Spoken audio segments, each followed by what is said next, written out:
should let me love you forever, forever. I wanna love you. Will you let me love you forever, forever and a day, day, day, day, day.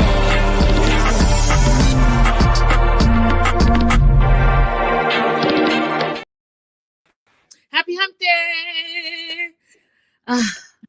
TMW Online, the Melanated Way, the Academy. I know this is like a weird, crazy time, but we wanted to make sure we caught up on all things before the 90 days. Season 8, 18 and 19 we're covering. So we're going to be here for a minute, but we're going to try to like consolidate it all so that we can do the tell-all live with y'all. So bear with us, buckle up, and let's get to it. Episode 18, Emergency Exit. Listen, these last episodes, they just like, let me just throw it all in. We're wrapping it up. So we're gonna throw it all in. We're gonna make the edit short and quick and get to the point. I was like, oh, okay. So what's the scariest thing you've done? Your most adventurous thing? I'll start with Abby. You guys let us know in the live chat. We're gonna share a few of our adventures with you. Abby, you go first. Okay, I was trying to choose between two different things. One, I went ziplining in Costa Rica, but in the ziplining, they didn't tell us that we were going to be rappelling and then jumping off of the zip line. So that was me rappelling, and believe it or not, I am petrified, and they had to talk me into going down the mountain. So I was super sympathetic with Elise. Love it. But I was really proud when I actually made it through. I love it. The other thing was just simply going to Antarctica was scary because you go through the Drake Passage to get there. And then they gave us an opportunity to polar plunge, like to actually get into the Antarctica waters. Is that this one? So yeah.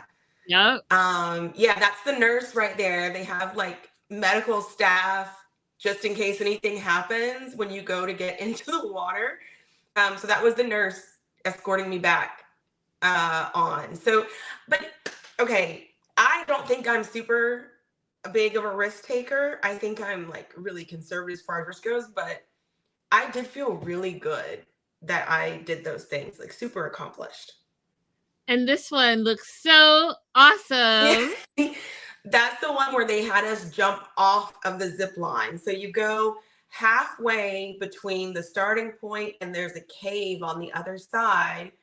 And when you get to the middle, you have to jump off the line. There's no other way. I love it. I love it. Okay, so I will share some of mine. We're getting personal stuff from Linda today, guys. Okay, so this is Jamaica, ATVing in the jungle. I had so much fun. It took me a minute though, right? Because so one thing you guys may or may not know, I love everything car related. Like I have driven everything from a garbage truck to a sports car, all the things. Like I've always been like very tomboyish, even though I'm very girly. I know it doesn't make sense, but anything that's like moving, I'm going to try to figure it out. And so this was one of my favorite things. And then, hey, Raydella, this should be familiar to you. So they do Indy every year, the Long Beach Grand Prix last year, all their different cars. Again, if it's car related, I'm totally there for it. Like, just give me something to drive. I got you. Okay.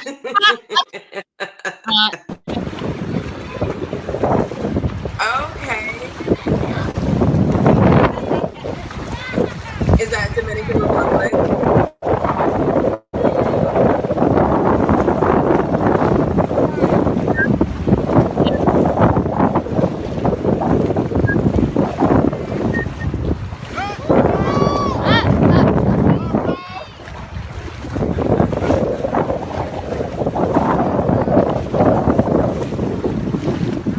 It was so good, you guys. So good. So a lot of great little memories for adventures. And so, give me a little adventure. I'm there for it.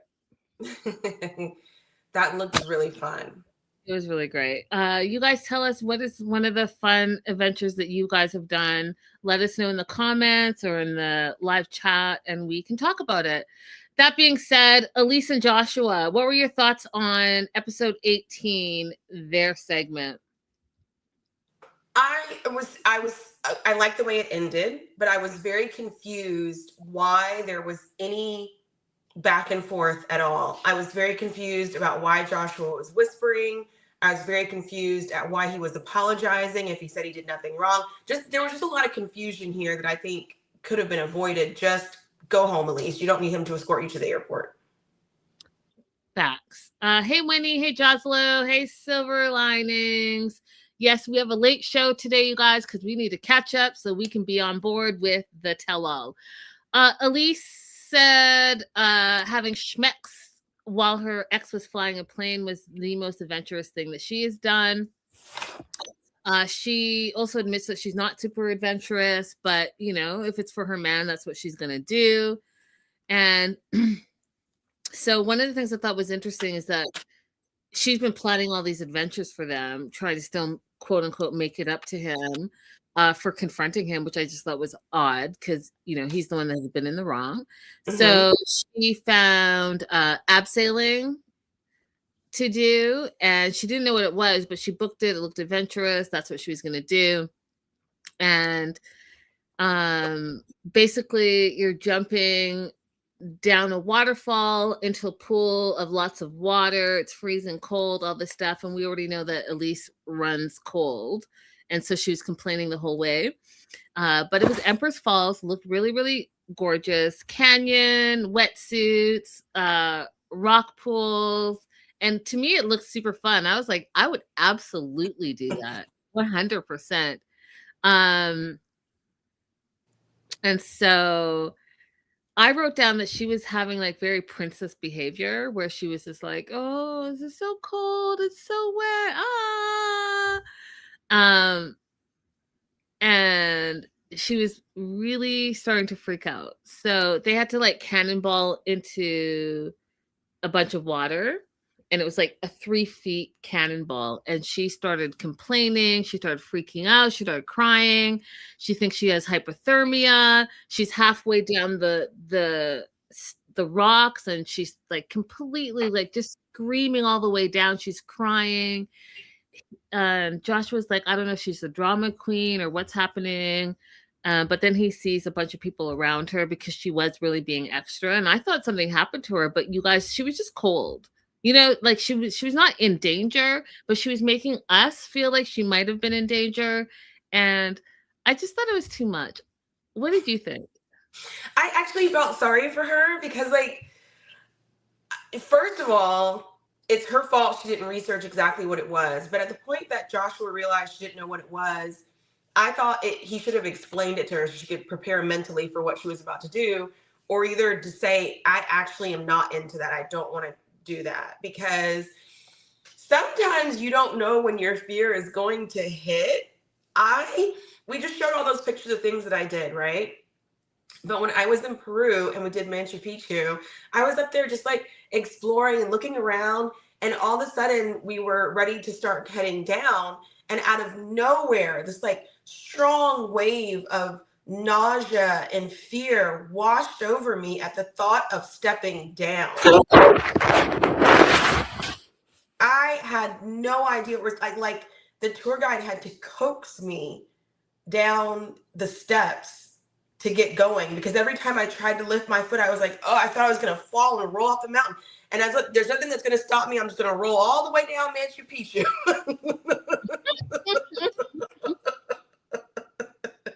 So I did feel sorry for her, because you don't know when the fear is going to strike.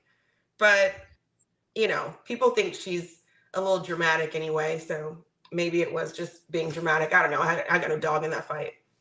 Yeah, I don't know. What do you guys think? Because I thought she's being extra about all of it, but that was just me. So she's cold, complaining, freaking out. She feels overwhelmed, scared, and tired. She thought she was gonna die, which I just think is a lot. Um, he ends up comforting her, which is exactly what she wanted. He had the best time, she didn't. So, je ne sais quoi. That it is what it is. Hey, Becca. Hey, Tyway and Cherokee Cindy. What up? Yes, Ty's Cherokee, way is back. Hey. Cherokee says, yes, Abby, definitely a mental thing, and it hits randomly. I agree with Joslo. She's over the top in every way. However, I love her. I love her. You guys, I love her. I love that she sticks to her. She might be extra, you guys, but she sticks to what she believes in, and I'm all for that. So, they're on their way back from their adventure. He gets a text and he's acting all like weird about it. And on the way back, they also go to Echo Point, which is like beautiful views in Australia. He tells her he has bad news, that she's not going to be able to FaceTime with his son, which I thought was BS. I was like, either the wife wants not like your ex wants nothing to do with you, is not introducing this kid to some random, or there's more to that story, because a FaceTime is only a FaceTime. You know what I mean? What do you think, Abby? Yeah, well, I mean, like, I've seen some speculation, can't say if it's true or not, that he is not the most involved dad. So perhaps he really did ask for permission for a FaceTime and she has the right to refuse it because he's not consistent. I mean, I heard that he's a deadbeat as well. And so, I mean, I don't have any facts behind it, but that's what I've heard. And so, yeah, she's disappointed. And they are laughing again about how cold she gets. And I laughed because I was like, I get that. I get cold easily too. So I get that. Um, they go out to eat. He says he's in love with her. And she's like, well, do you really mean that? And he's like, yeah, I do. And it's their last days together. So she's going home the next day. She doesn't know what the future holds, but she's also not really just believing his words, which women, I think, is so important, right? She's all about actions. He can say words, words, words, words, words, but I feel like this is part of the work that she's done. And part of the work that she's done is, I'm not going to just believe your words. I need to see the actions behind these words. And this whole trip, his actions and words have not synced up. There's been no resolution with his job, with his living situation, with his money, and now with his son. So she's like, you can tell me all the things and tell me, yeah, come move here, but like, where are we gonna live? And he's like, oh, we'll figure it out. That's not a plan, y'all. That's not a plan. If a guy doesn't have a plan, that tells you everything you need to know. Do you see what I'm saying? Like, she's not settling, and you all should never settle either. So, he asked her, how do you feel about me? And she's like, I'm falling for you. And he's like, oh, but you don't love me. And she's like, well, I'm not in love with you yet. And I thought that was the most honest she could be, right? Because so often we say things that we don't really actually mean. Like, do you love this person? Because, you know how Abby and I feel. You guys were online dating, which is like the equivalent of being pen pals. You meet in real life, you spend 3 weeks together. Do you know if you really love that person? Because you're still on vacay. That's your holiday bay. You don't even know how he's really living, because you're in an Airbnb. And with his frat bro, who's paying his bills? He's staying at his, I don't know, girlfriend's house. She's paying all his bills. He has no rent. And like, no. So for her to be honest and be like, well, not yet, because she doesn't know him. I thought that was super fair. This is very, and it hasn't been like a great vacation. So, like, I wouldn't say I love you even in the best of circumstances. And this is near the bottom of circumstances. Right. And so she asked him, how do you plan to make this work? He's like, just move here and we'll figure it out. And she's like, yeah, I don't know. I'm a little scared about this because you seem unstable. Now, I think what I'm going to do is do episode 18 and 19 each couple and then move forward. I wasn't going to do that, Exactly. but that makes more sense. I think that's the best way to get through. So we could just go ahead with what happened in 19 with them. So in 19, we find out that she's leaving in an hour. Okay, so it's the next day. She's leaving in an hour. And last night, he invited some of his friends over to the Airbnb, 2 girls and a guy to party. We find out that Chris was there, but Chris stayed in his room the whole time. So what was the point of having 2 girls and a guy on the last night when this woman is flown halfway across the world to be with you and this is her last night with you?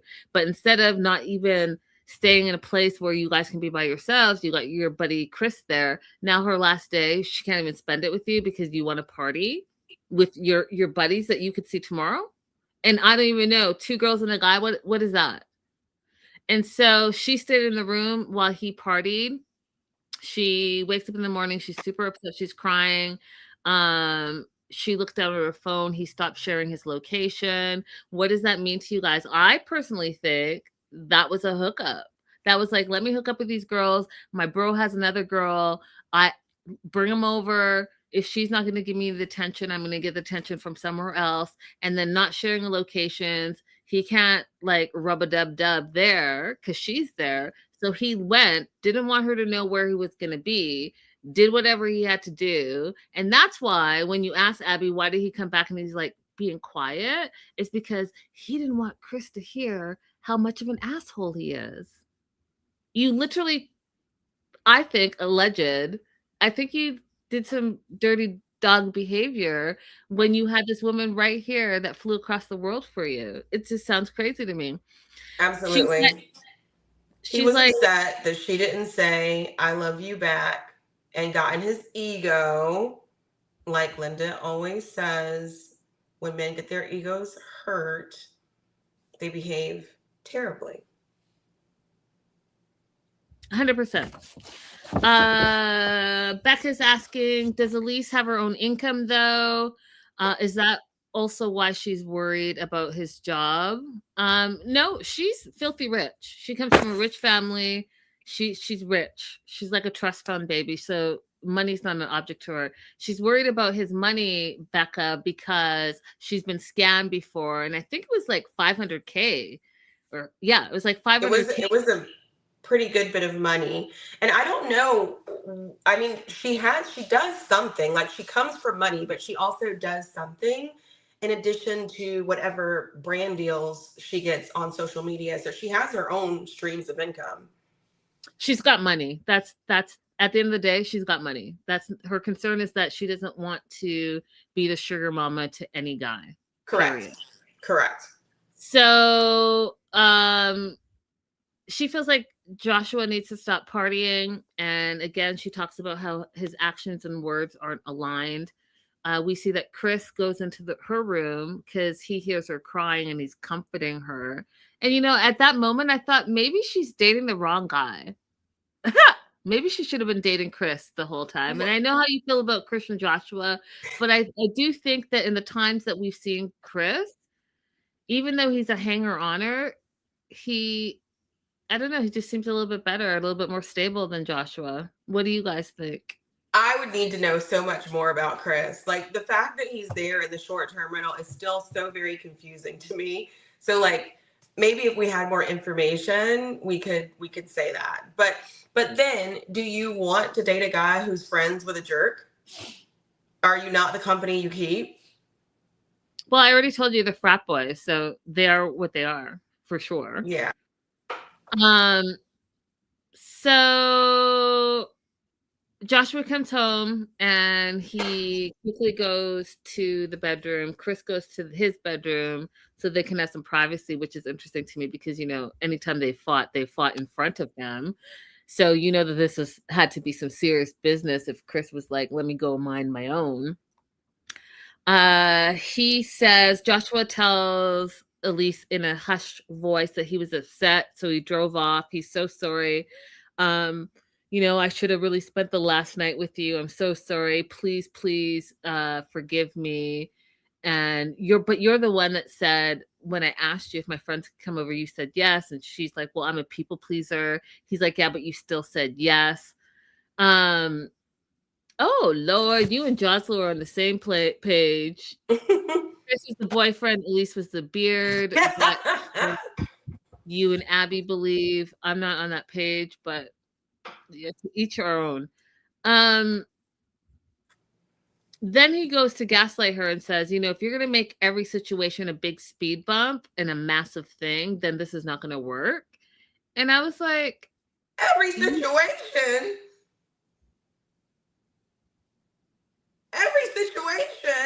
Or do you think this is normal? Do you think this is just a normal road bump? What are you talking about? We're not talking about running out of spaghetti. I just think it's wild. Like, you lied about where you're living. You misinformed her about your job. We find out that, allegedly you're a deadbeat dad. You don't have a place to live, and you don't have any money, but you party every day. And it just doesn't make sense at all.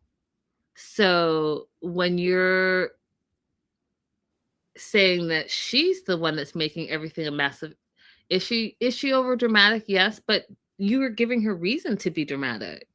Had you not been completely lying all the time or telling mistruths or half-truths, then she wouldn't be reacting the way she is reacting. And she reacts the way she is, and that's that. But be honest and stop being shady, and you wouldn't have these massive reactions. It's so stupid to me.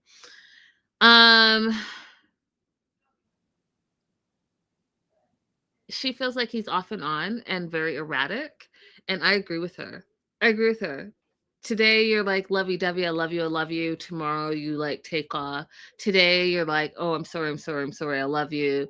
And then you're like, no, like, what is it? So she's on the way to the airport with him, and she just doesn't know. But you can see she's trying to like figure it out, and she's listening to what he's saying. But by the time she gets to the airport and he continues to gaslight and say, I love you, she's like, I can't do this.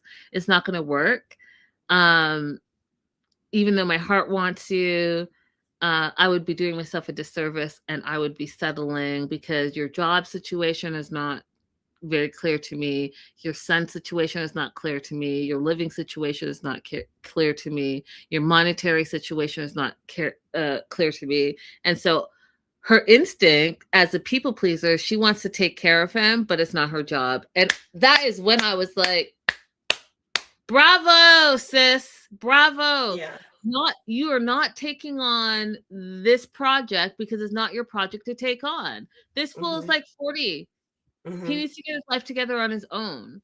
And if he has you as a safety net and you move there, you're going to be miserable because it's just going to be this.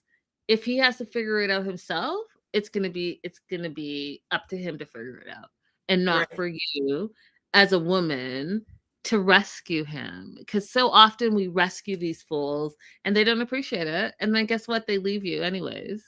Right. Because then they'll resent you for being the one who believed in them and helped them. And I hope she maintains that. I hope she doesn't, in the meantime, in between time, get on the plane, have doubts, and allow him to weasel his way back in. I hope she stays there with the no, because she does tend to say yes when she doesn't want to do something. So just stay right there, Elise, I hope.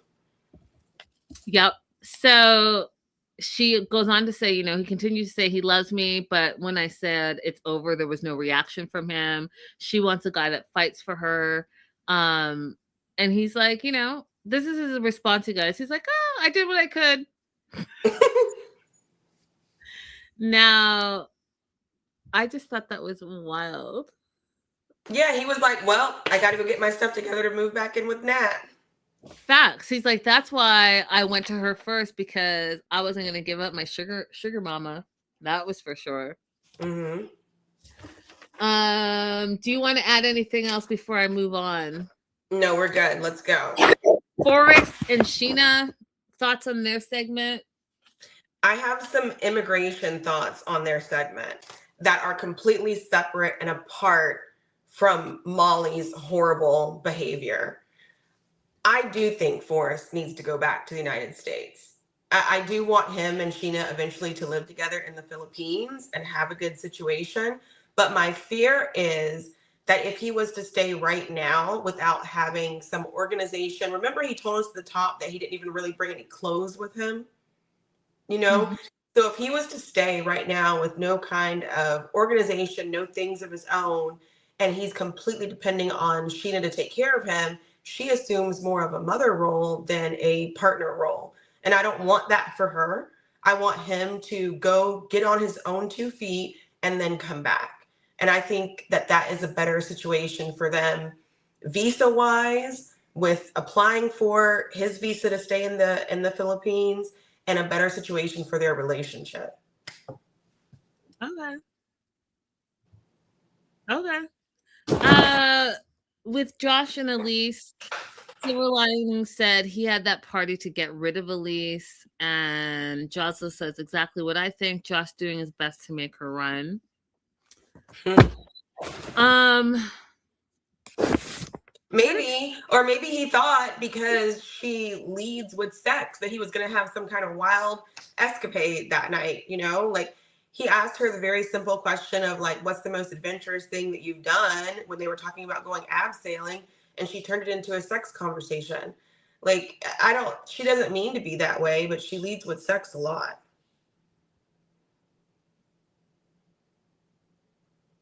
yeah, but you know what? He's trash. He She is can be trash. you can be a sexual being. Men talk about sex all day, every day. They You think about sex can. all day. And we don't say, "Oh, he's leading with sex all the time." So, again, I stay firm in what I believe, and I believe women can be equally sexual, own your sexual being, and don't have shame about it, because men, that's how men live their lives all day every day. So for us to be told, oh, don't lead with it, don't lead with that, I'm just not a proponent of that. I think that as women, do what you want, do what you want, just make sure that that's what you want to do, period, full stop. You absolutely can do what you want, but I do think that Elise sometimes, since the things that she's told us about her past, you know what? I'll save that for another day. Yeah, okay, well, we can talk about so okay, Molly is the worst as far as I'm concerned, and Molly needs to work on herself and mind her own business. That being said, Molly tells Forrest to stop thinking with his pecker and start thinking with his brain, and Sheena is so upset that she walks out, and Forrest is like, I've chosen Sheena to be my wife. um and Molly's in panic mode. And he's the only reason she's in panic mode, you guys, because that's her money. Her son is her whole life. She has she has no life of her own. She's more than a helicopter mom. She is living vicariously through her son. She doesn't want to let him go. Plus the money, money, money, money, money, money, money. She would be nothing without her son, because she doesn't have her own identity. She has a husband that doesn't say 2 words. He's like a mute because he just goes along. He's like a trophy for her, but her real relationship is with her son. And so she doesn't want to let go of that power and control she has over Forrest. I can't stand it. So when she said she was in panic mode and she doesn't believe that it's going to work out for them, because she doesn't want it to work out, you guys. She really doesn't. And then says again that his autism affects his reality.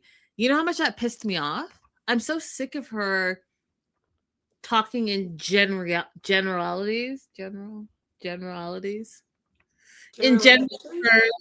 in general terms about autism, when this fool has shown that he's more responsible than her. She can't even travel properly. He's taking care of her. So don't tell me that his autism is affecting his reality. It's making me mad. And also, it's such a stereotype for people who have autism. And literally, my note says Molly is outrageous. She's just so rude. And like, I was just so bothered by the fact that Sheena keeps apologizing. Why should she have to apologize when she's being insulted for no reason? This could have been a civil conversation. As a parent, I would simply tell my child, okay, well, there's some logistic things that you probably want to work out if you're planning on staying here. Do you mind, like telling me what your plan is for work or what your plan is for where you're going to live? Like, do you want to talk about that kind of stuff? Instead, she just like gets really, really irate and rude. Yeah, it's terrible. Ty's Way says every time they pan to him, the husband is looking into space.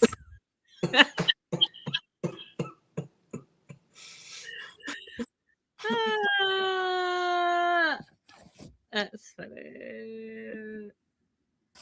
That's funny. So yeah, I said Molly's outrageous. And then Sheena is like just scared of this whole situation because Molly's yelling and pointing in her face.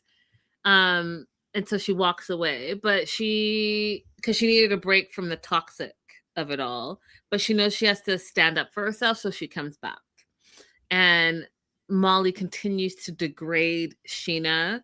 And Sheena, this is what I loved, because in that whole group, you guys, the whole group of people there, Sheena is the professional. You got two people, three, because Dev, right? But whatever, he's like a statue. I know Dev doesn't work. Molly surely doesn't work.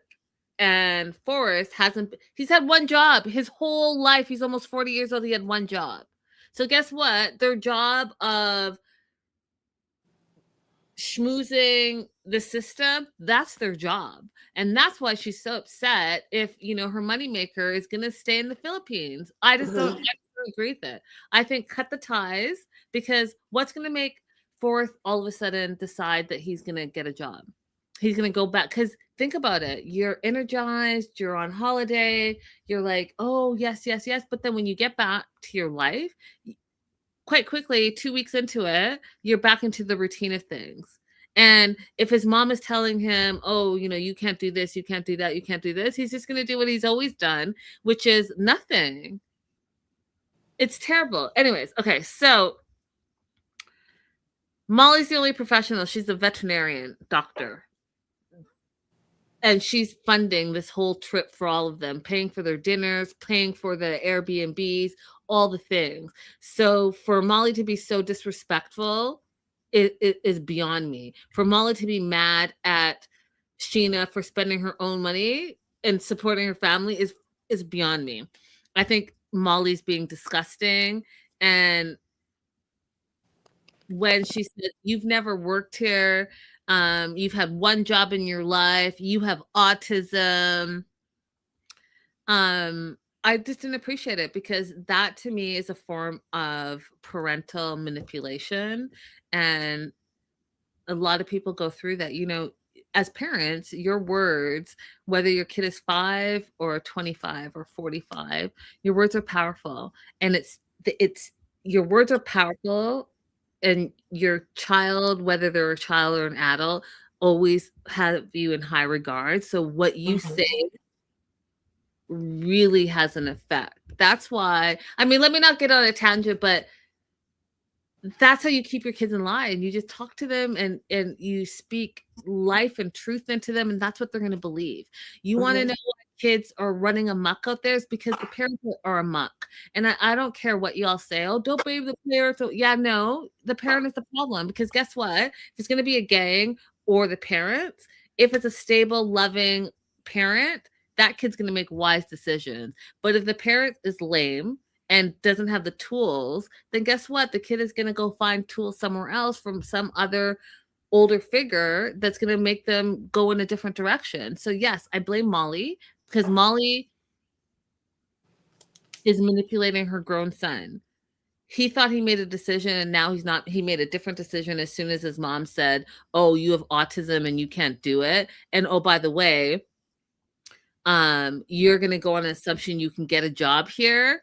Um, and then says, even if you do, how much do you think you're gonna make? And I know in her mind, she was thinking about the money that she is making through him. Is that gonna be equivalent? And then now that money's just gonna be his money instead of their money.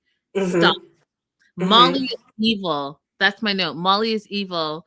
Forrest feels like he doesn't know what to do now because now his mom is back in his ear. And one of the things I did like that he said is,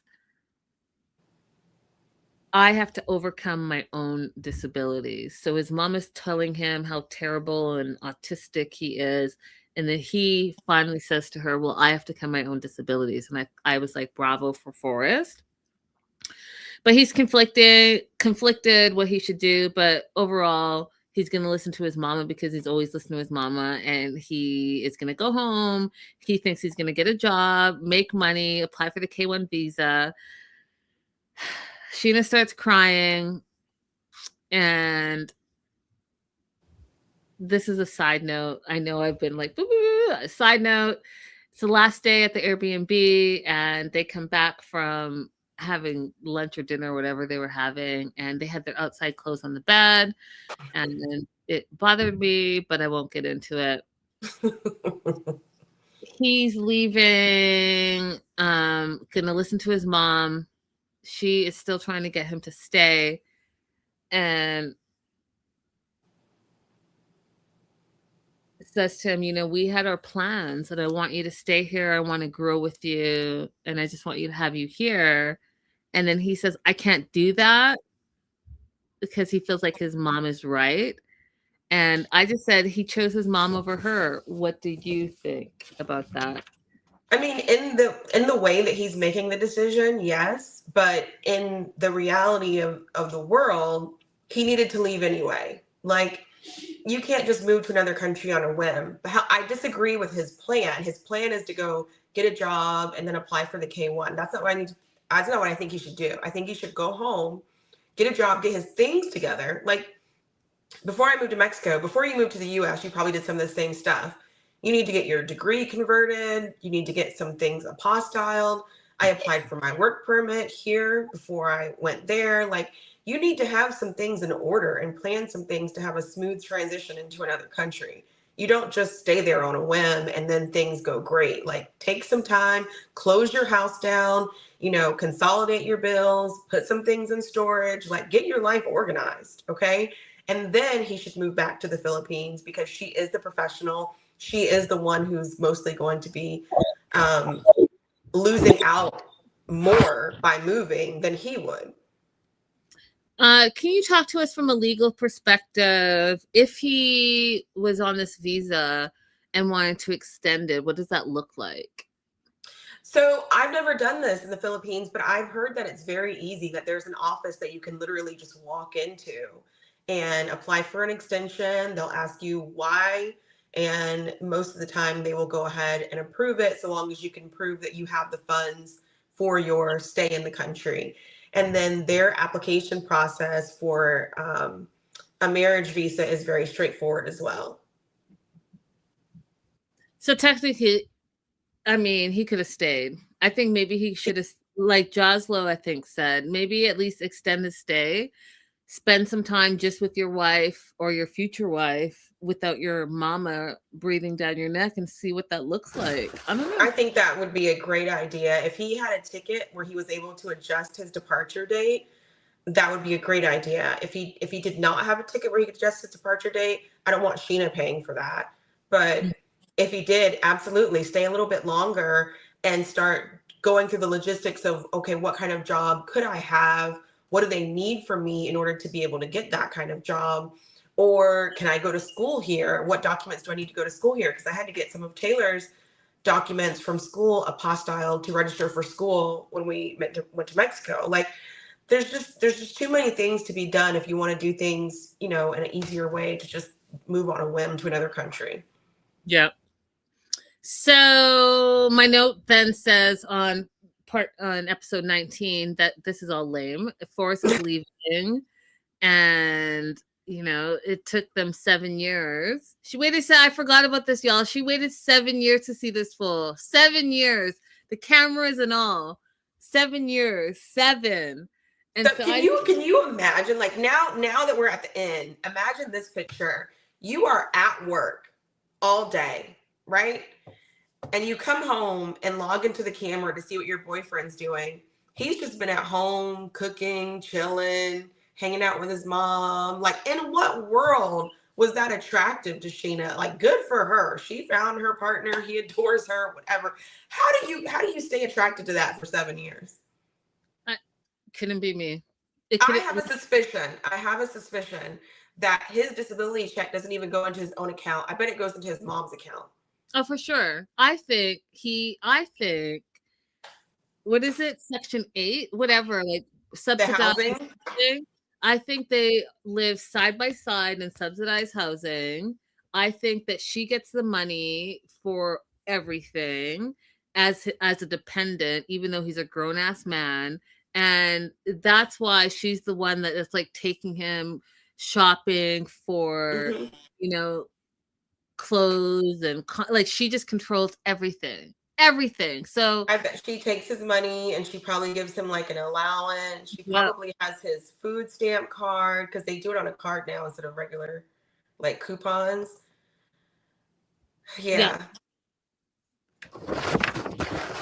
I'm totally not for it. Becca says she finds him very attractive. Oh my gosh, that is hilarious.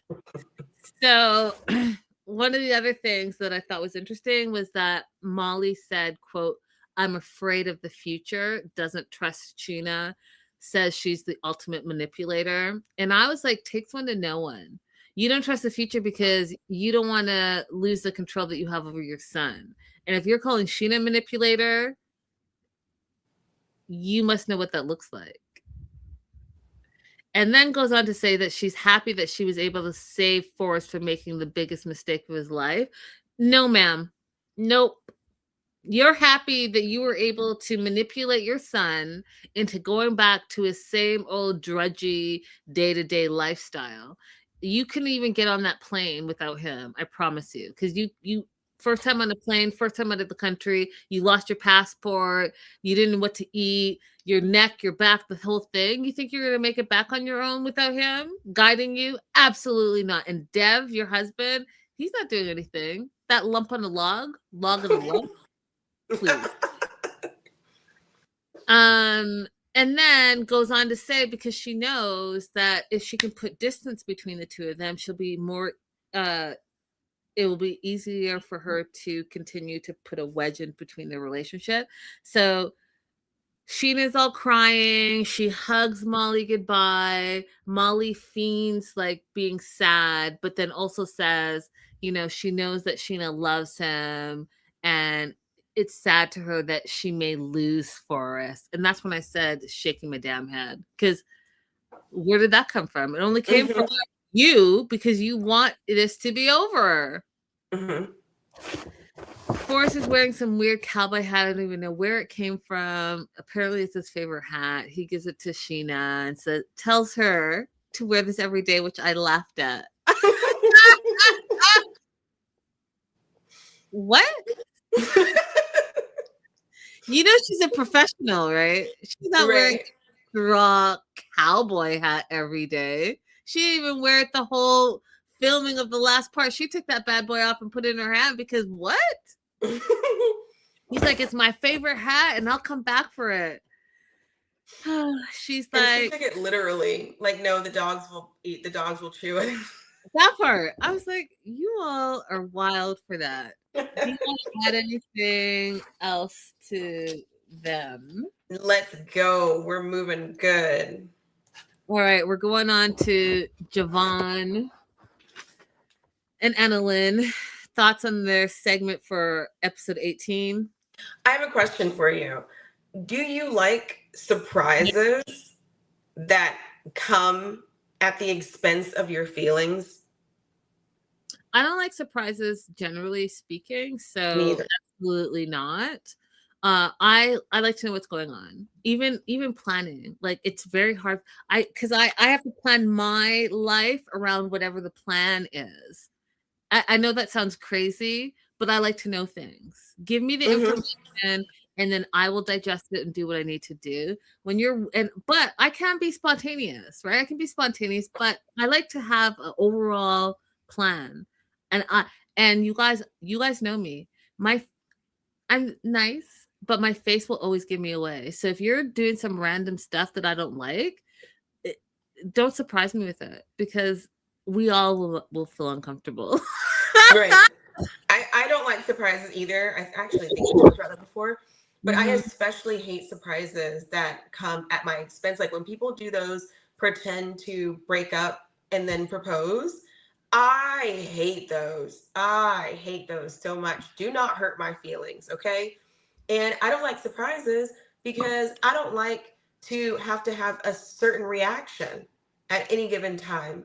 My parents surprised me with a car, and it was the hardest thing for me because everybody's like shouting and they're all excited, like, oh, we got you a new car, and there's a car with a big bow on it. And I was in my head thinking, I have 2 depositions tomorrow and I have all this stuff in my car. Are we supposed to move the stuff from my car into this car? How is this car getting back home? Is somebody going to follow me back home with my car? Like, that's what was happening in my head. Don't surprise me. Oh no, I get it. I get it. Tell me. Tell me. Um, I I just am not a fan of Javon. I'm just not a fan of it. And this storyline took a turn that I just was not expecting. I didn't know this was coming. I don't appreciate it. I don't like it. And now here we are. So still no, she had no ring at the top of episode 18. She was sad about it on her renewal day, but she was going to stay positive. She's happy that she's finally getting a semi wedding of her dreams because, they've been married for 6 years and they got married online. So, vow renewal day, she's getting her hair and makeup done. And this is the real wedding because they didn't have a real wedding. I don't care what y'all say. Getting married on Zoom is outrageous. If it's not the last only like no, actually no. I just no. It's outrageous to me. And literally my note says he's the worst because he's sitting there all Debbie Downer-ish and she's trying to like have her moment. Right? A lot of you guys dream about your wedding day and all this stuff and all and he's just making it terrible for her. And so he's like, yeah, I'm excited, but I'm nervous. No excitement on his face. I don't believe that for 1 minute, but he's dedicated to doing this, but he's feeling anxious because he thinks that they have a different idea of what romance is. Javon. That would have been a great time for the producer to say, what is your definition of romance? Because I'm actually very curious what he thinks it is. Same, because I feel like romance universal. We all know what romance is. So what do you, Sir Incel, think romance is? Because Certain. I'm confused. I'm confused.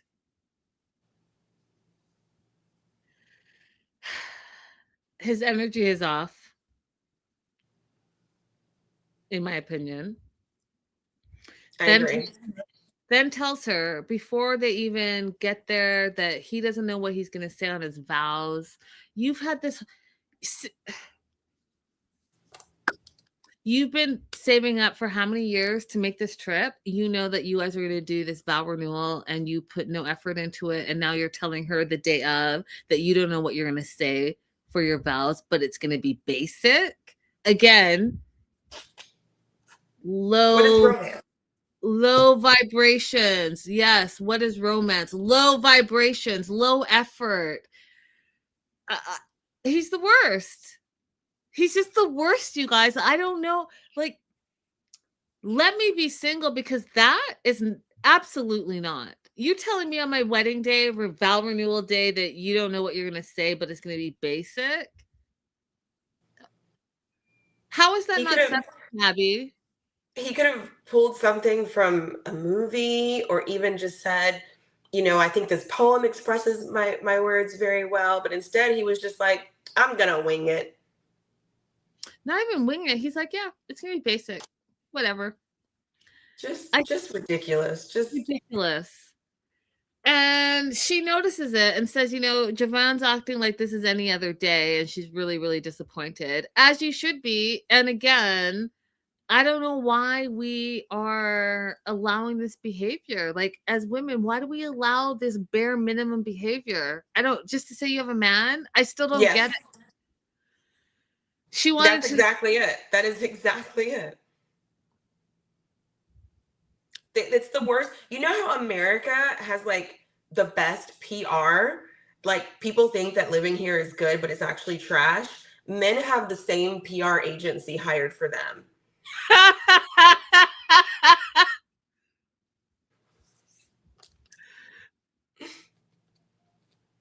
That's funny.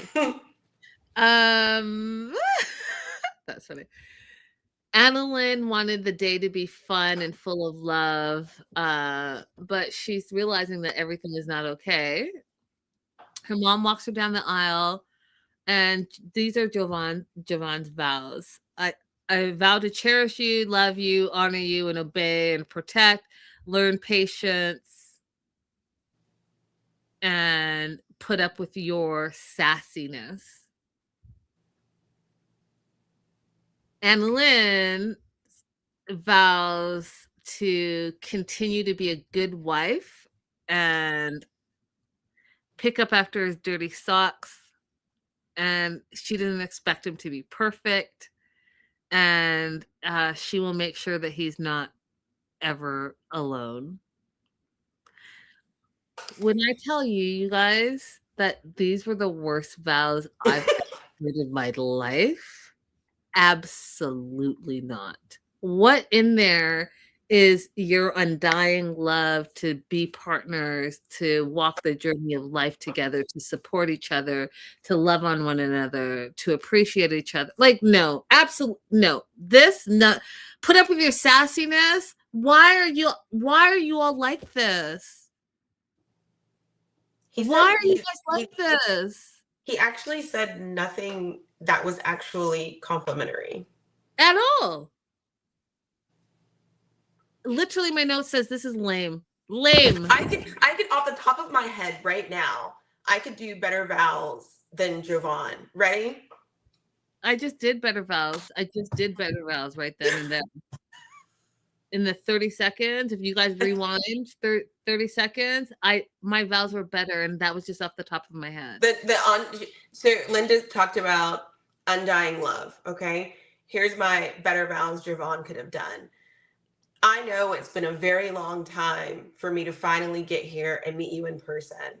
And I am just so ecstatic that you were able to wait for me and to persevere, and that you have loved me through all of this. And you have been so supportive of the times that I'm tired and I still have to go to work. And you've been so supportive since I arrived here with exposing me to all of the culture. And I could not have hoped for a better introduction to your culture and to have a better time with you and your mom. And I cannot wait to spend the rest of my life with you. That is fantastic. It's a great vow, but are we talking about the same dude? Because none of those words are in his vocabulary, and absolutely not in his intelligence range. We do find out that he got the ring, so that $250 or whatever that he had to like rob Peter to give to Paul from, he found it. And so she was happy. They share a kiss. She's happy about the ring. They have a small reception. And what I thought was funny is that in the small reception, the friends are even looking at them like, getting married online is crazy. They said like, the wedding date. They have a cake cutting. She's happy. She's feeling loved with this whole thing. And my note says, you know what I was wondering, Abby, is maybe, I don't know, I know I tell you guys I want everyone to get tested. I just really do. But I wonder if Javon's been tested for borderline personality disorder. I don't actually know what borderline personality disorder is. Long story short, it's it's like detached. They have a detached personality. They don't attach and make friends and connections very easily. It's very like it's like a detached relationship. I don't know. I feel like he might have it. I mean, but would that apply to somebody who, in response to why can't we be more romantic, their response is, but I send you money every month? Like, if the person was detached, wouldn't they be kind of more like, so what do you mean by spend time together? Or what do you mean by romantic? That's what I'm saying, Abby, is that we don't have time for me to look it up. Okay. We're gonna go because we're rapid fire, you guys. We're gonna be able to do this and get to the tell all. So that part, none of my silly detours. In episode 19, so this whole 18 episodes, the relationship was trash. So I'm shocked by episode 19, like literally shocked, you guys, because I, again, did not see any of this coming, and it makes no sense to me. But she's on the toilet. She's taking a pregnancy test because she hasn't been feeling herself. And it's been a few weeks since their vow renewal. Jovan, again, found some money somewhere. He ended up extending his stay, and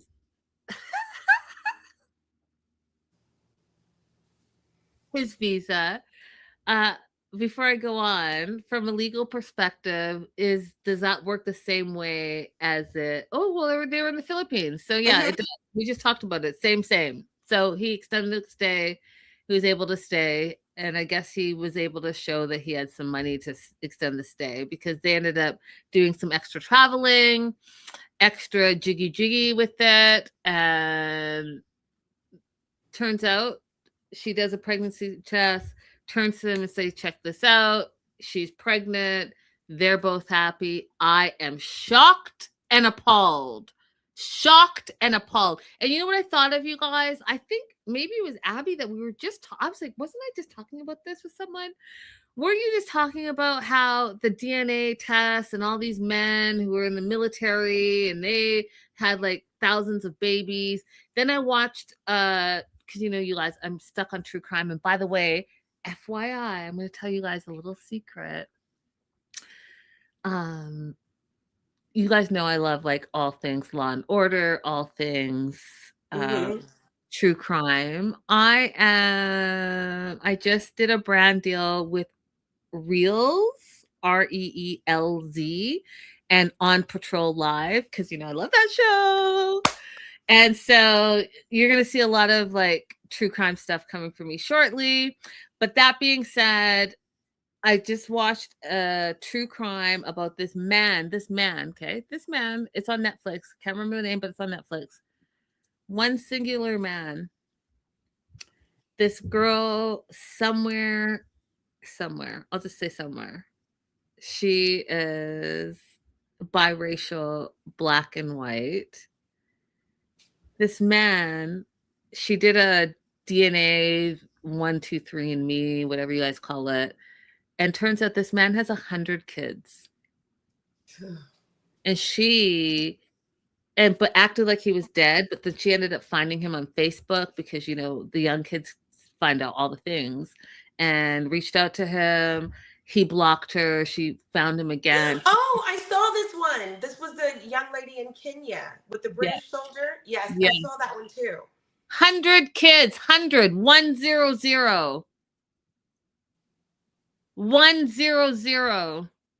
Anyways, I say all that to say that's the vibe that I was getting from this. So this fool took 6 years to get with you, and then you all are, I don't know if I'm allowed to say this, but I'm going to say it. You guys are all raw dogging it out here, and you don't even know this fool, and now you're pregnant, and it took him 6 years. You think you're not going to be a single mother? You are. So she's packing his bags because, again, he has that incel behavior. He thinks that the woman has to be subservient to him and do all the things, and she is falling into line, and now she's going to be, quote unquote, barefoot and pregnant, and this fool can't even send proper money and has 3 roommates. Why are you tying yourself to a loser?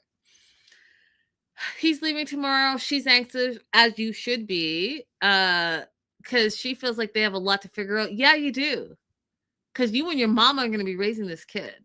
Okay, because then he doesn't know when he's coming back. He literally said maybe before you go into labor.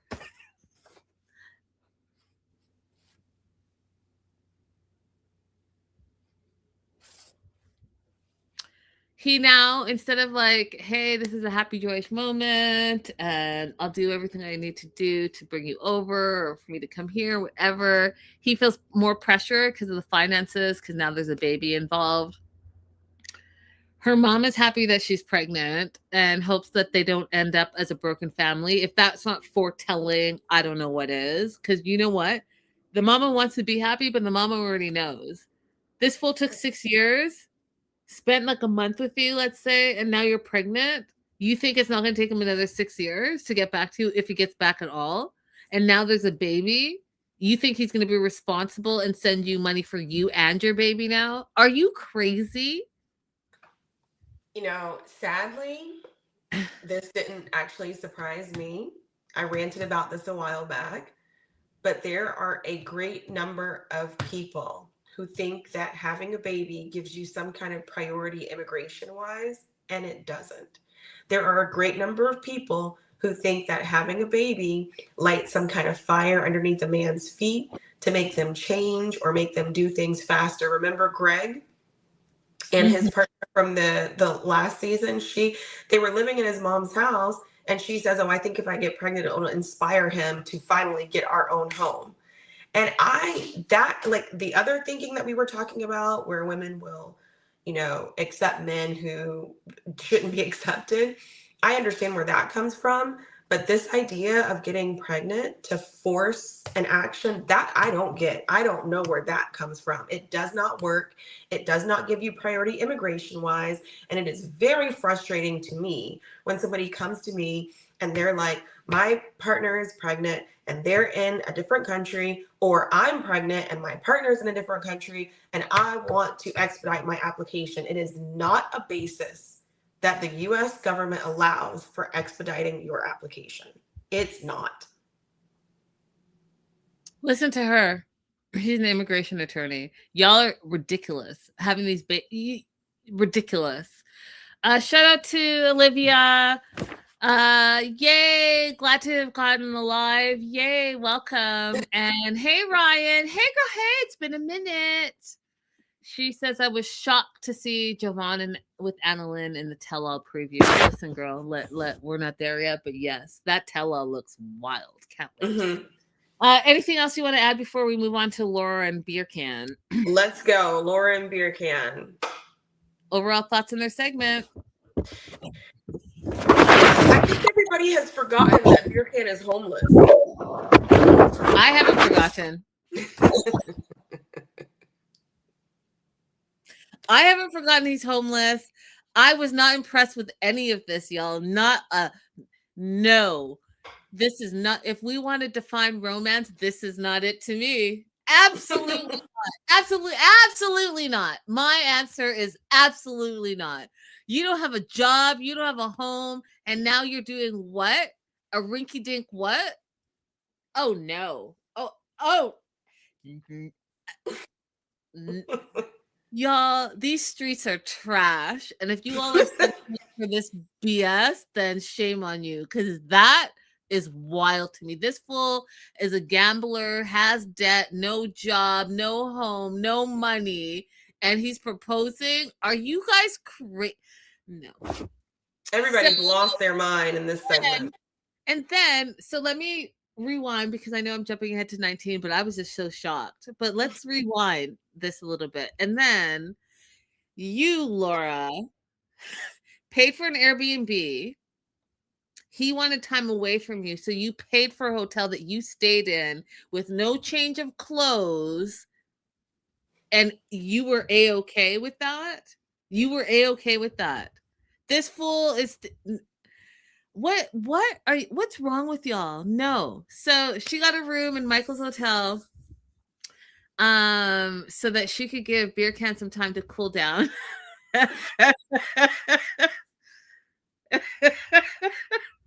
But she misses him. What are you missing exactly? Because what is he bringing to the table except for your deranged fantasies about young Turkish men? She's serious about the relationship, so she wants to make things work. So she's gonna do a peace offering. So she goes and buys some traditional sandwiches and some sodas and brings it back to the Airbnb that she stayed out of, but she's paying for. Where when he came in and he was kicking it on the balcony, that's what took me so long, Abby, because all the things they do that are so outrageous, I'm like, she's sitting on the edge of the bed, all in her nasty overnight clothes that she slept in the bed with, outside clothes, and then kept those same outside clothes, went and bought food, came, and he's chilling on the balcony. Look, Beer Can had a great night alone. He used every single square inch of that Airbnb. He was excited. He probably stepped in every single corner. In the Airbnb chilling that you purchased? Are you guys like, no, thank you. So she brings him like he's like kindergarten. Here's your sandwich, baby. Here's the peace offering. Here's some soda for you. She apologizes to him about not telling him about the Michael situation and flirting with Michael. He asks her, why did you mislead me? I'm still not really clear about what the issue is because, like, again, what did she need to tell you? Because you all were online friends. You just met in real life. So she didn't tell you that her alleged best friend she tried to kiss. Although you guys, I understand what's going on here. She wants two men to be fighting over her because that's a whole like insecurity thing. Like I get that, but put that aside. I don't understand like why this is the big deal that it's being. So what? She didn't tell you that she made a move on him. So what? You guys were on an online relationship. Like what? Y'all hadn't even met yet. Yes. But part of the reason why it's not a big deal is probably because you just don't like Beer Can anyway. He has nothing to offer. So like, what leg do you have to stand on to be demanding anything from anybody?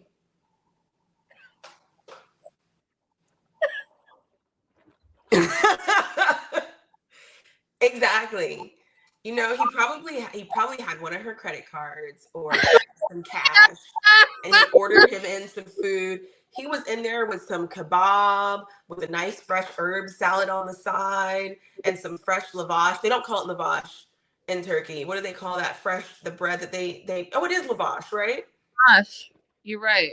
That fresh bread. I just know he was in there living it up. He had a nice long shower. Ryan, that is so funny. So funny.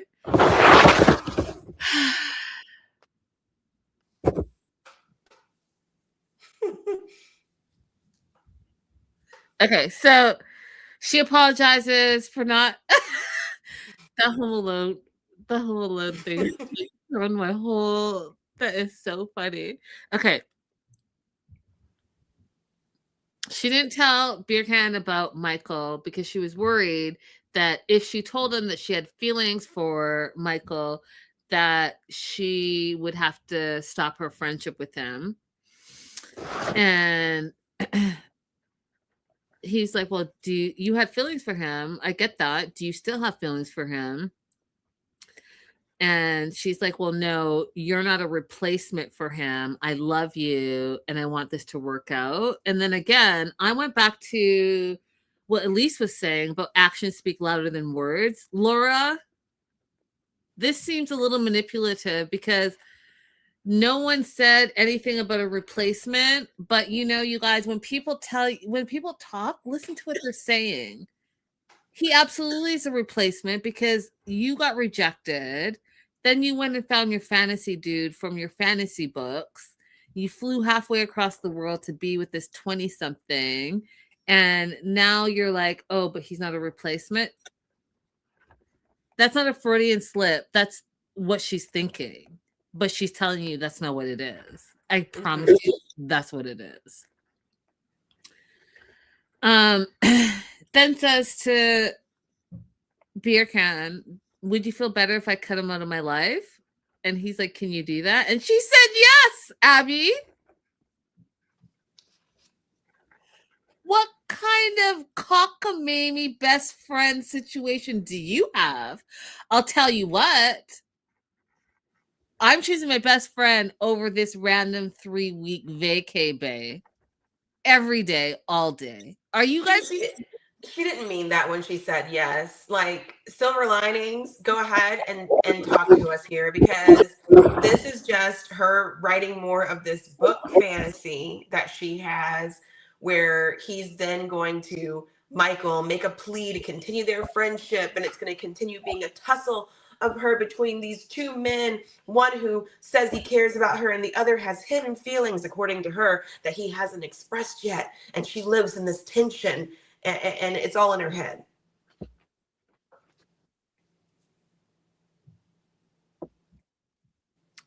No. I am disappointed by their whole segment, though, because they led us to believe that we were going to see Laura have surgery. And I'm very interested in Turkish plastic surgery. Like, it's a hot spot for people to go get plastic surgery. And I was invested to see her results. I thought she was going to do that too. Like, why did we do all of that? For what? And we know that Darcy and Stacey go to Turkey like every year. So, show us what you're doing. Show us the before and after. Like, what was the point of showing us that? Showing us the whole process would have been more interesting than the storyline with Birkin and Michael for me. For me too. Same. She says that she'll cut him off, and he says, I don't want you to do that. I don't want you to cut your relationship with him. I'm okay with him. He's a good guy. And my note says, I cannot believe, again, that she would choose between her best friend and this fool. But she says the best friend and the love of her life.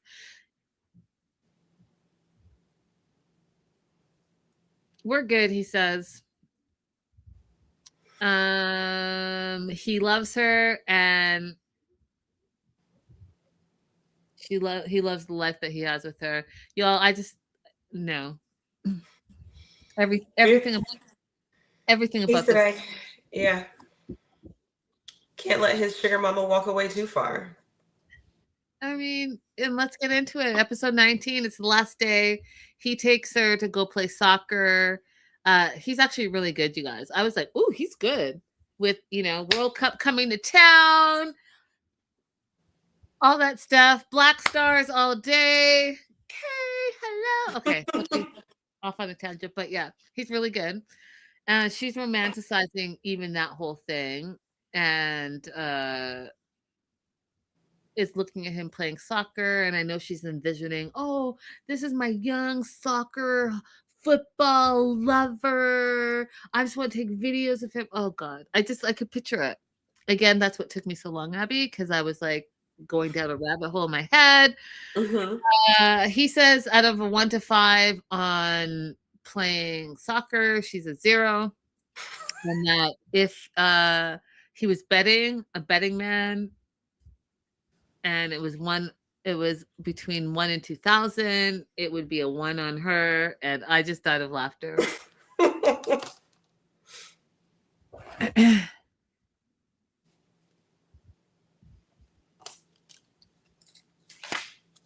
he goes on to do this whole soliloquy, you guys, and I'll try to I didn't get all of it because it was so long, but basically you thought the distance was going to be a problem in a relationship, but then you know what?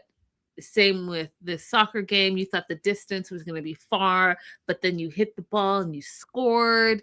You believed in yourself and you believed in something. And when you believe in something, it will happen. It's the same as our future.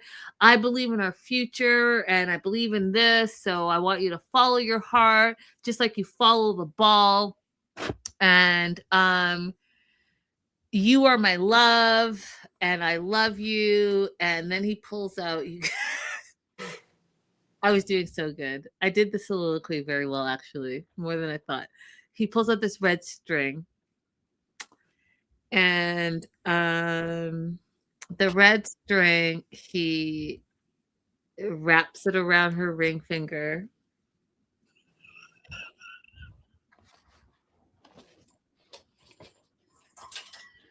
I'm such a jerk, but I just have to. And he wraps it around her ring finger.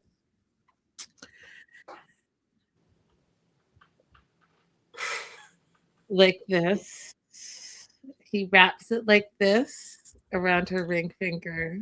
And then around his ring finger, just picture this being a red piece of string, y'all. He wraps it around his ring finger. And I know this is meant to be romantic, but if y'all could picture like a piece of red thread.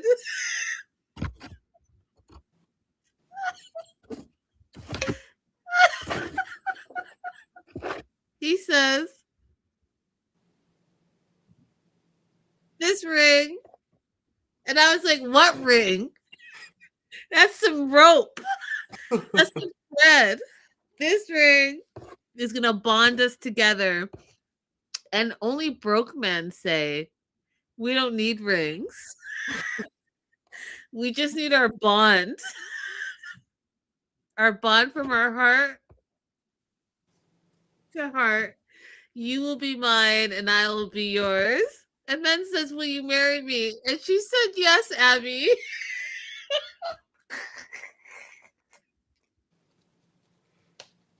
Look, it goes with her dark fantasy romance novel.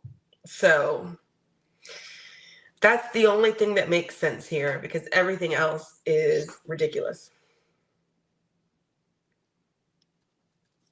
Everything else is ridiculous. But you know what? That proposal was better than Jovan's vows. You're right. He made an analogy between the soccer and the long distance relationship. Did Jovan make any analogies? No.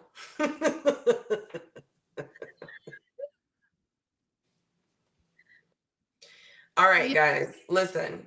Somebody proposes to you with a string. What do you do? What's your next move? What do you do? But you have to have it in context too, because like somebody proposing to me with a ring, with a string would be preposterous. But I didn't pay for my own flight to Istanbul. I didn't pay for the Airbnb. I didn't pay for all of our food and activities. I didn't get a hotel away from the Airbnb because he wanted some alone time. I didn't sleep in my own clothes and take my musty stuff to somebody's sandwich shop and get sandwiches to bring over to him to a pot. Like, I didn't do all of that. So to propose to me with a string would be preposterous.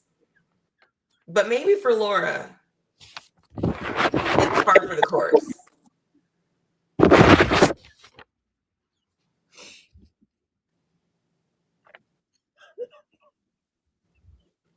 Linda's trying to recover.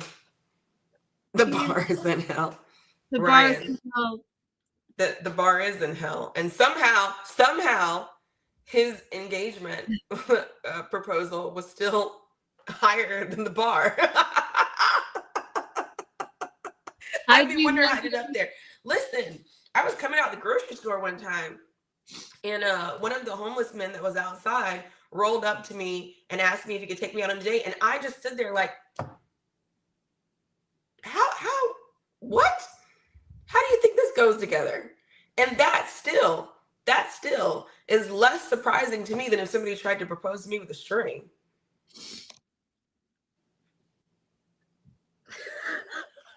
I'd be wondering how I ended up here. Like it says, give it back. I would question my life choices. Like, Use it to floss. you know what I would say? Okay, it's completely serious. I would say, is this a religious or cultural practice before I say anything else? And if the answer is not yes,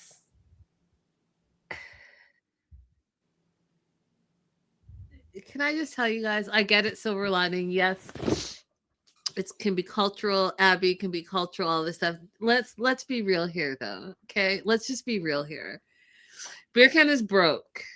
Okay, so he could only get an engagement string because he doesn't even have a home, you guys. He's friggin' living in an Airbnb that she paid for. So let's not make it more than it is. He's broke.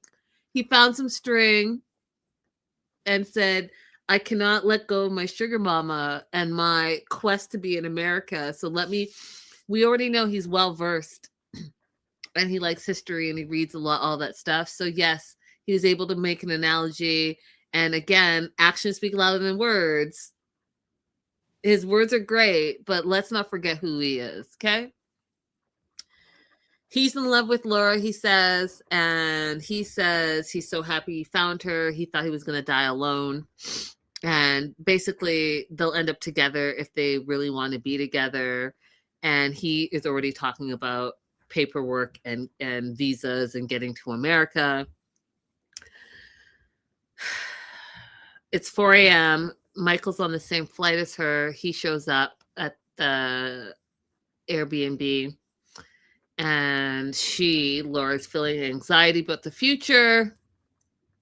And she's also feeling anxiety about the friendship with Michael because she says that they're going to need to have better boundaries. Things are going to have to change. She's not going to be able to like cuddle and lay in bed with him, etc., etc. But really, that's only lip service, you guys. She's just saying that because again, she's like she wants the two men to be fighting over her, and the only anxiety she has is that she's not going to have that battle anymore because she's going to have to come to the reality that Michael doesn't want to be with her because she just said that she doesn't believe him, even though his words said, I don't want to be with you. Mm-hmm. And she thought that she was going to get a better reaction out of him when she told him that her and Beer Can got engaged. His face, he laughed. Literally laughed. And he's like, I found you engaged. We became friends. And now here you are again. Congratulations.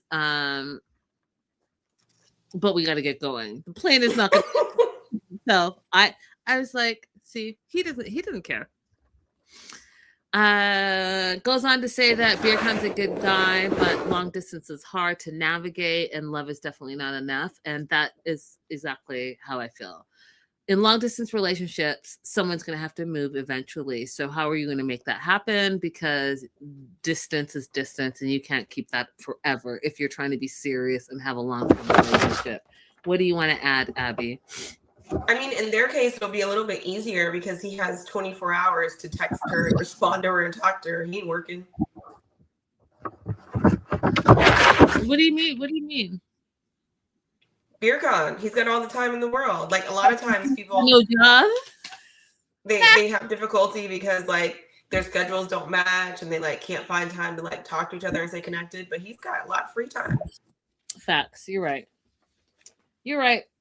All right, Stig and Aviva. Episode 18, your thoughts on them? I have so many immigration thoughts, you guys. So many immigration thoughts. Tell us. Well, let me ask you this. Did you have, and I missed it, did you have any inkling that Stig wanted to move to the United States? Yeah, I did. Remember I said it? I said he thought, remember I talking about Soldier Boy saying he was an international superstar and then I compared them to them and then that's what he wants. He thinks that he can come to America and be an international superstar. And what did you see? What did you see that you picked up on that? Because when he said that he was going back and forth to Houston and that America, I can't remember exact words, but basically he was like, America has more opportunities and he wants to get into that same business. I was like, oh, that's what it is. Okay. He's a younger version of Soulja Boy. He's finding great. Now, why wouldn't he tell her that off the bat? Because he's a manipulator. He is. Uh-huh. I agree. He's a manipulator. He thought that, again, just like Rick, he thought that if he could get in her pants and make her fall deeper in love and not be able to make her own choices, that he could manipulate her into doing what he wants to do. Right. So my first immigration thought about them is that Stig clearly has not done any work to understand how to arrive in the United States, because he would be eligible for a visa on his own. It's called an O visa, where artists, performers, entertainers of other kinds are allowed to come to the United States and have, permission to work in the U.S. under that visa. It is the original visa that Justin came in on, Justin Bieber, and then he was able to convert to residency and citizenship through his wife. So he didn't need to use Aviva for that. And if he had just checked on that, he would have not had to go this long, curvaceous route of deception. Well, it looks like he must have looked into it because he dropped her like a hot potato, but we'll get into it in episode 19. It's her last day in Belize. They're going to miss each other, and they're talking about applying for the fiance visa, and he's like, no, I thought you were applying for me to go to the US. And she's like, no. And this is where I was like, oh, he's gaslighting her. It's the bait and switch because of everything we just talked about. And she's like, oh, well, you want to live in Arizona? Like, that's new information. And then he said, you'll be my sugar mama. So I want y'all to pay attention. These men are telling you exactly it, and you like let it bounce off, or that they're joking or whatever. No, he's telling you exactly who he is. He's always wanted to come to the U.S. He doesn't care if he's gonna work, even having a baby and all the things that you were doing that was just outrageous to me because you don't know this man. He's telling you who he is. He wants to come to America, usually for that visa, even though, like Abby said, that's not something that he's going to need to do from Belize. And then he wants her to be the provider and his sugar mama while he goes and tries to be a rapper, singer, whatever he's trying to do. And she's like, well, I'm not going to be pregnant and working. And he's like, well, I just want to make it in America because there's so much more money in America and more opportunity. Did you hear what she just said? Because you made it about you again. Did you hear her? Oh, you did, but you don't care? Gotcha. She's leaving. She says to him that she'll find out what that whole filing situation looks like. But they have a lot to figure out. Abso-friggin-lutely you do. Absolutely you do. You need to listen to your auntie is what you need to do.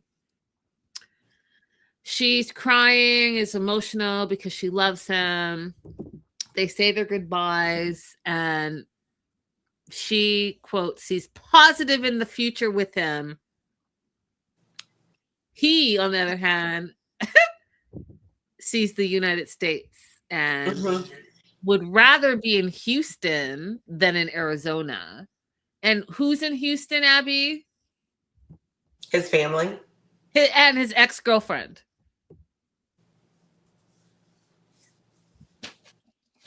Producer's like, isn't your ex-girlfriend in Houston? And he's like, yeah. And literally says, I don't have a ring on. If that's not everything you need to know, y'all, I don't know what else is. He's just the worst. Silver Lining has a question for you, Abby. But does he really have the ability to get the visa? I don't see why not. I mean, it appears that he's popular enough. He's booking venues. I went to his YouTube page and he has a decent following. I don't care for the music, but I don't need to. So yeah, I think he could. Here you go. It's 3 months later, after she came back from Belize, she's crying. I felt so sad for her because you could tell she's a nice girl. You could just tell she's a nice girl, and she got swindled. A week ago, Stig broke off the engagement. The relationship is over. When she got back, he did come visit her one time. They went to Vegas, and guess what? They went to Houston. And then he went home and he went MIA on her. And she knew that he was like cheating or something. There were other women. He was pulling away from her. And she was like, just tell me the truth. Are there other women? Like, what's going on? I just need to know what's going on. And he's like, it's you. You're the problem. I don't trust you. And yeah, let's end this. And all of this done in a text back and forth. No communication, no phone call, no FaceTime, all via text. And then because he's a child and has childish behaviors, he then posted on Instagram or social media or wherever it was, posted some girl, and it had his hashtag and said to all the single girls, and I just like, yeah, that sounds about right. It sounds it sounds about right to me. It's not behavior, but I'm not surprised by it. Yeah, unfortunately for her, her aunt was right, and she would have been less hurt if she listened to aunt a while ago. But we all do dumb things.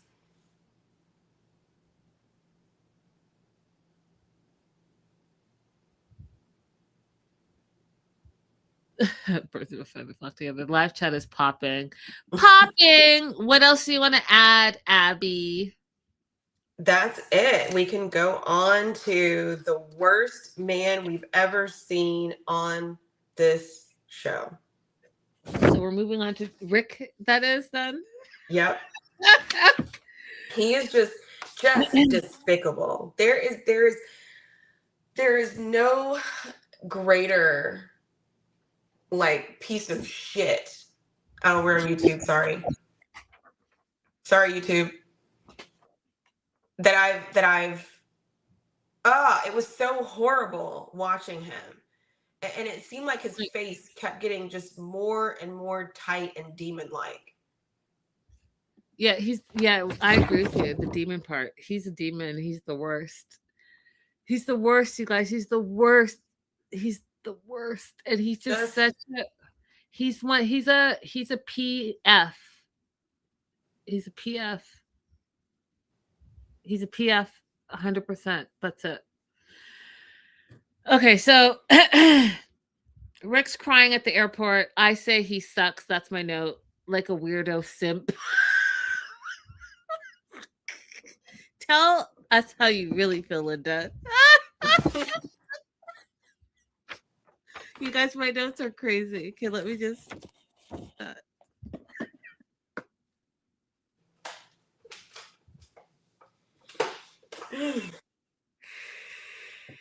Okay. Did I say he sucks? Like a weirdo simp? But say it again, though. Say it again. He sucks. Like a weirdo simp? His face is distressing. Yes. And Trisha's not talking to him. She went back to her apartment. He's in the hotel by himself. And he has no remorse for his disgusting passport bro PF behavior. And he says that he still has strong feelings for his ex in Colombia, and he doesn't know what the future holds. And the only reason that he's not talking to his ex is because she found out that he was going to Madagascar to meet with Trisha. Do you know how disgusting this fool is? Like, he literally is a passport bro, the definition of a passport bro, the definition of a predator, the definition of a tourist, the definition of a loser simp, the definition of an old predatory man, the definition of everything that every woman should stay far away from. This fool represents all these things. Period. Full stop. Yeah. What she said.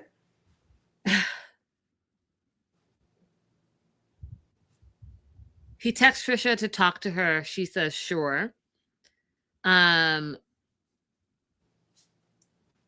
He's like, I just really want to be with her and talk to her. I was excited about the married life and having a family. I was like, oh, so now we're just gonna be lying and unapologetic for this gaslighting lying, because we've just watched 18 episodes of you saying from day one that you didn't want to have more kids. And now you were excited about it. Like, who you might think that you can trick these young girls that don't know any better, but like, this 90-day audience have been watching from day one. We can spot a liar, degenerate a mile away, and that's you. So don't come and lie in our faces. You said that to camera, which is us, the audience. Are you crazy? So he meets with her, and she's not happy to see him. He tries to hug and kiss her, and she's not having any of that. He apologizes. And she's like, you know what? You could have told me. You had 4 days. You didn't say anything. You're at my family house. You didn't say anything. You disrespected me. She feels betrayed. After she also gave him she gave him multiple chances. Okay, Trisha, like, I don't know what to tell you, but like, this, like, look at him. Don't you even see that he's like, his personality makes him even uglier? And you've given he cheated on you while you guys were still together, and all the things. Now he's lying to your face, and you just keep giving him chance over chance for what? Because you know what? I've said this before, and I'll say it again. Men will push the boundary. They will push and push and push to see how much you will take. And if you keep taking them back, they're like, hey, I can get away with it. That's why, for me personally, as you guys know, if you cheat on me, we could just never be together. Because A, I don't like the person I become in that situation. And B, and you think that it's okay. And you're going to do it again, because cheaters cheat, period, full stop. Cheaters cheat, period, full stop. He said something that really pissed me off. Like, I was already angry at the whole situation. But then he said, I wasn't planning to keep it from you. What does that mean? I hate somebody who tries to tell me what they were gonna do. It's been 4 days. You had the information for 4 days, and you want me to believe that you weren't gonna try and keep it from me? That part. Trisha goes on to say, just block her then, and make her understand that you don't want to be with her anymore. And then he said, it's complicated. He can't block her. And with that, I would have walked up and been like, first of all, I would have been long done. But for her to say nothing, and then he's like, I love you both. I just, who said it in here? Someone said it in here. I don't know. Someone said, but basically, no, he's a passport bro, period. He doesn't care about any of these girls. What he cares about is this little dingling and getting his little dingling off. That's it. That's what he cares about. Exactly. He's just trying to preserve his access to both of them. That's what he really wants. He wants to have access to both of them. She is pissed. She says she wasted her time. She's going to block him. And she says that she's never going to be someone's second choice. Don't ever bother me, she said. You made your choice. And she walks away, and she's like, I'm never going to speak to him again. But that was not true. I was so excited, you guys. That seemed to be not true, because guess what? In episode 19, you see Rick at the airport. He's leaving. He's like, oh, there's no goodbye from Trisha. He's sad. He's got these fake tears in his eyes. You guys, my notes crack me up. My note says he's sad, but he's also still a simp. I cannot, because I cannot with him. And he's grossed, and he's a S tourist for sure. Like, I just cannot with this fool. This is on episode 19, and episode 18 was the same thing.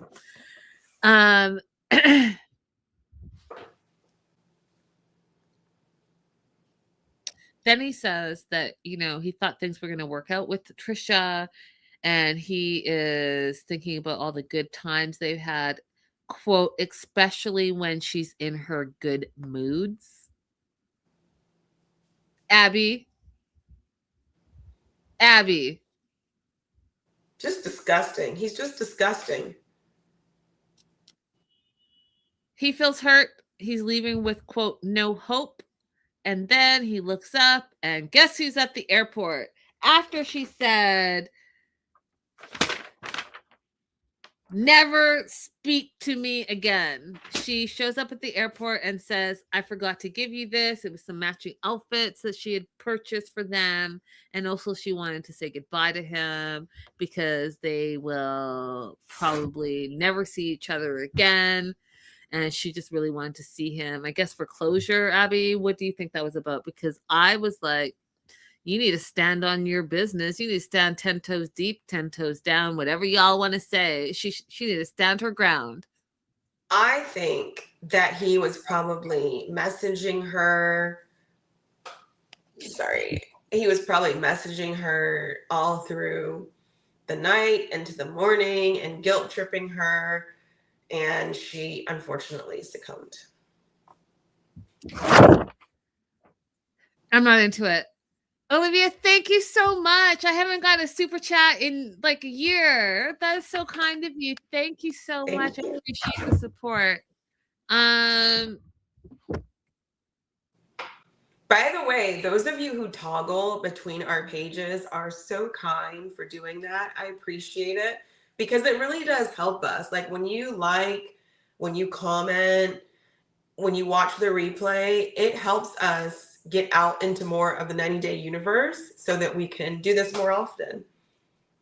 100%. 100%. We appreciate you. Tell a friend and tell a friend. She knows that she can't be with him, but her heart still loves him and she wants to make it work. So she's going to continue to be friends with him and see what happens. Absolutely not. Shane loved your hair, Abby. Love your hair, girl. Love your hair. You like my wig?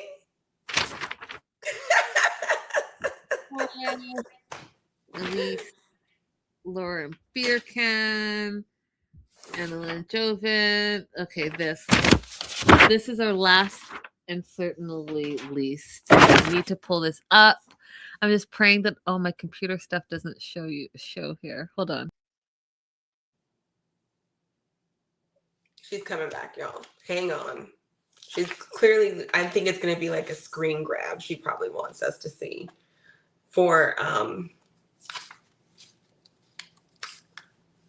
what couple do we have left? I don't think there's anything to say about Emma.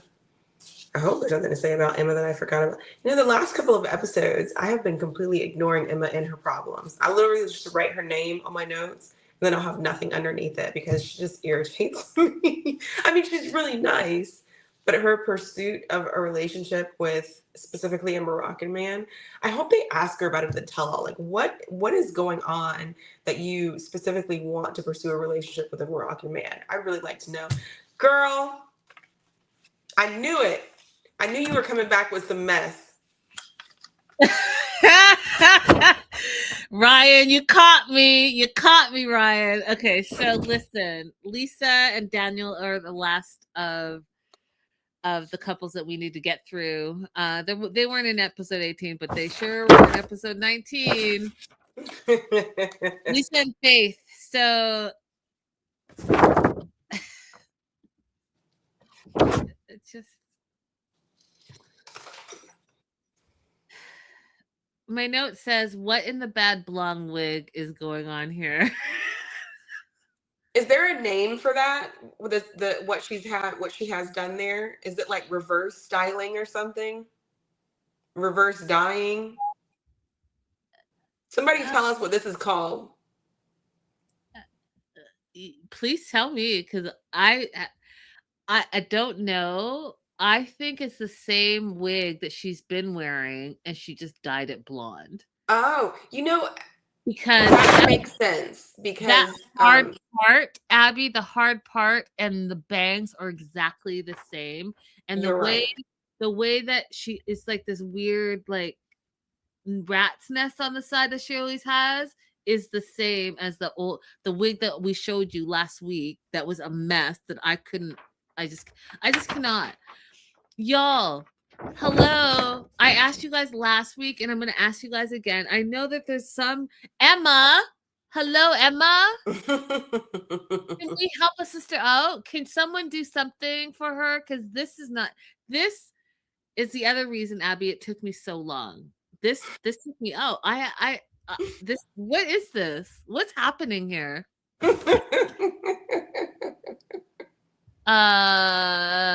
Silver Lining says Balaj. Becca says it's called ghost roots if it's intentional. And it's called grow out if you're lazy. And that's an 80s wig. LOL. They used to always have bangs back then. My mom used to give me bangs. Ugh. Well, you know what? In solidarity, let me just pull my bangs back here. Let me just. Do I have bangs now? We're a mess over here, you guys. All I know is that is the worst of the worst, and someone needs to come get her. And so then we find out that Daniel wants her to get braids. I was like, what kind of braids? Bach braids? And Faith is like, you're a white woman from America, right? Side of laughter. And we find out that she's picked up another job. So she has 3 jobs, and she's getting like a little upset with him because she's like, where's his effort? She's feeling different about this situation, a little bit insecure because he's not been as responsive. And as you know, you guys, she's like, I'm not going to be able to send you any money because I'm really trying to work on the visa. And lo and behold, guess what? He's so busy now. Surprise, surprise. Daniel's not communicating as much. And her daughter Faith found some things on his, I don't know how it worked. It sounded really sketch to me, but logged into his emails that were attached to his WhatsApp, I think, and she found someone that is labeled wife, messaged the wife, and there were also other females in this list, and Liz was Liz baby and wife was wife chat, and it was a Nigerian number. I am not surprised by that. This fool, of course, has a full-on wife with kids. And here's the plan. He's told the wife and kids, I found the sponsor. I'm going to have to do what I have to do to get myself over to America. And that's why, like, let's get married right away. Boom, boom, boom. As soon as I get there and I get my green card, then I will get my citizenship. And then I'm going to sponsor you and the whole family to come over. Boom, we're done. Did I miss anything, Abby, like immigration wise? No, people literally do that. They will invest years into doing that. Is it super common? No, but it does happen. I've seen it happen. Do they get caught? Sometimes yes, sometimes no. Yep. Another one that's really common is that a married couple will come to the United States on a visas, like visitors visas. They'll divorce each other and then they both seek out an American partner. I've seen that happen a couple of times. Wow. The most ridiculous one that I've seen happen, they applied on their own and got denied, and they came to me to see about doing an appeal. And I had never seen like a 15-page denial. like reading through all the reasons why their case was denied, I was like, yeah, I'm not going to be able to help you. And the thing that was the most outrageous was they both married their American partner on the same day at the same courthouse. Awesome. Yeah, so I'm not surprised by this at all. And Lisa's upset that she's not getting any attention from Daniel. So she's starting to feel suspicious and she wants to confront him. So she does and asks him, you know, do you have a wife and a whole second family? And you know, this fool said, who is this wife? I don't know what you're talking about. Come with the evidence. He didn't say, oh no, what are you talking about? He's like, well, who do you think it is? Do you have any proof? Mm-hmm. Yeah. Then he said, because you guys, we cannot forget this whole season, this fool said, you cannot come outside in public with me. And so when he said, I love your wig, died of laughter, Abby. Died of laughter. Yeah. I just want to add one more thing that I think Americans need to be aware of. And I don't want to sound like somebody who's saying like all immigrants are trying to scam you or anything like that. So don't let it come off this way. Just if you date internationally, please be aware of the fact that the marriage process in other countries is not exactly like our marriage process. So you can be married and not have a legal marriage in other countries. So you have to make sure that you're asking the right questions and getting the right information when you're dating internationally. 100%. Because speaking from an African perspective, you can have what we call a traditional Guinean wedding, but that doesn't make you actually married. You will still have to have a legal wedding when you get to Canada or wherever you're going. The traditional wedding just connects you and your tribe together. And oftentimes that's all that's all they have and that's all they need. But internationally speaking, if you're trying to like go to the West or wherever you're trying to go, just know that, you know, you could be a Canadian and you go marry your Nigerian, you have a traditional wedding, you come back to Canada, you're not legally married. You know that, right? But he could have like another wife that he's also had a traditional wedding with, but he's legal there and they have a whole family. And Right. then he can come visit you on a visitor visa and then like impregnate you and then like take off whenever, and you have no legal Recourse. tie, to him. And Yeah. that literally happens. That literally happens. Yeah. All right. Well, that's all I have. We're caught up, you guys. We're going to do the tell-all next. I'm super excited. I saw the previews and it looks a mess. It looks a mess. Like, I don't know what Emma and Elise are fighting about, but it sounds all types of wrong. I love that Rick gets called out. There's a lot, you guys. There's a lot. So we will. Yeah, somebody called that Dean out of Rick. I can't wait to see the full segment on that. Same, girl. Same, baby daddy. You guys don't forget to like and subscribe, and we will see you guys very, very soon. Thank you so much for being here with us late and all on a Wednesday. And bye for now. Toodles. Bye.